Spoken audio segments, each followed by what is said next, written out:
जब मम्मी का डेथ हुआ तो लगा कि दुनिया थम सी गई। जितने लोग भी ने कहा है कि बेटी है क्या ही कर पाएगी, ऊपर से बिन माँ की औलाद है क्या ही कर पाएगी, तो उनके लिए यही मेरा था कि कुछ तो करेगी ये लड़की। लड़की हो तो क्या हुआ, किसी से मत डरो, शेर की तरह जियो, खुद ईमानदार रहो, बाकी दुनिया तुम्हारे सामने कभी न कभी जरूर झुकेगी और तुम्हें सफलता जरूर मिलेगी।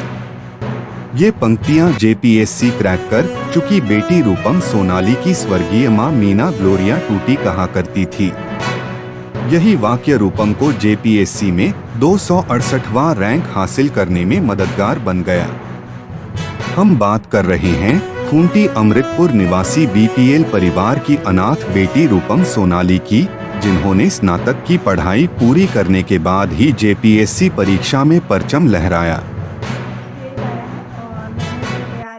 यही अपने शहर अपने घर खूंटी में रहकर की है। मैंने कोई भी कोचिंग नहीं लिया है और खुद से ही मैंने तैयारी किया है इसका। जी। कैसे आपने पढ़ाई की?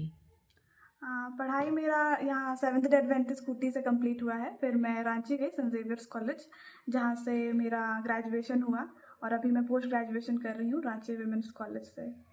और जेपीएससी का पढ़ाई तो मैंने खुद से ही किया, खुद से नोट बनाया, सारा स्टडी मटेरियल खुद से ही गैदर किया है। जी। घर में कौन कौन लोग हैं? घर में बस मेरी बड़ी दीदी है रूपाली सुरभि।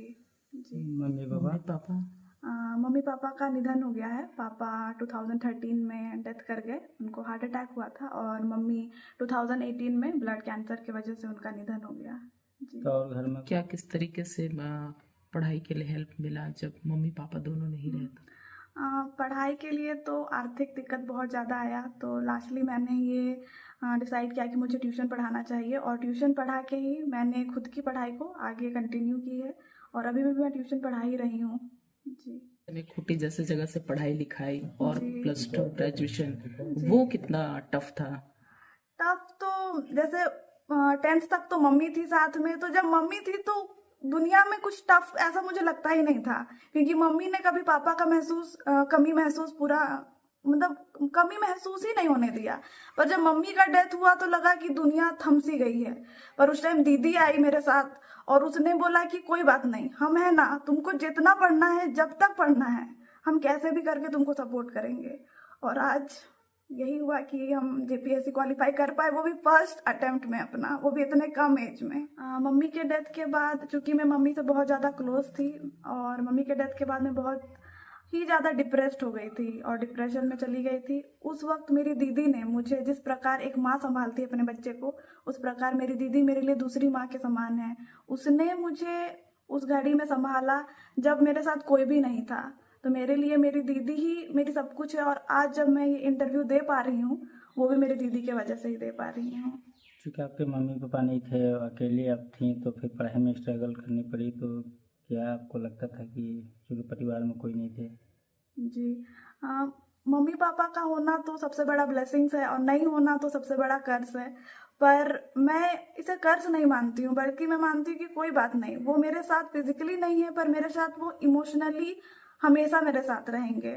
और जो मेरी मम्मी ने सिखाया है कि हमेशा ऑनेस्टी के पथ पर चलो, और मेरे पापा ने सिखाया है कि लड़की हो तो क्या हुआ, लड़की हो तो भी शेर की तरह जियो, किसी से मत डरो, खुद ऑनेस्ट रहो, बाकी दुनिया तुम्हारे सामने कभी ना कभी जरूर झुकेगी और तुम्हें कभी ना कभी जरूर सफलता प्राप्त होगी। मैं जब भी हताश होती थी, मैंने एक लाइन लिखा था खुद का, मैं पोइट्री लिखती हूँ, तो वो जो 2 लाइन है मैं उसे हमेशा रिपीट करती थी कि हौसलों को कर इतना बुलंद कि चट्टान भी तेरे समक्ष सर झुकाएगा, हौसलों को कर इतना बुलंद कि चट्टान भी तेरे समक्ष सर झुकाएगा, बजा अपनी कामयाबी का बिगुल कि तेरी वाहवाही के लिए वह खुदा भी जमीन पे आएगा। रोजाना मेरा डेडिकेटेड 6 घंटा तो रहता ही रहता था, पर मेंस के टाइम मैंने 10 घंटा भी पढ़ाई किया ही है। और जब वो मेंस 3 दिन का था, तब मैं वो 3 दिनों में मैं सिर्फ एक दिन में सिर्फ 3 घंटा ही सो पाई हूँ। 3 घंटा 3 घंटा 3 घंटा, इतना ज्यादा मैं खुद को ऐसा लग रहा था कि यही है तुम्हारा, इस बार दे दो रूपम,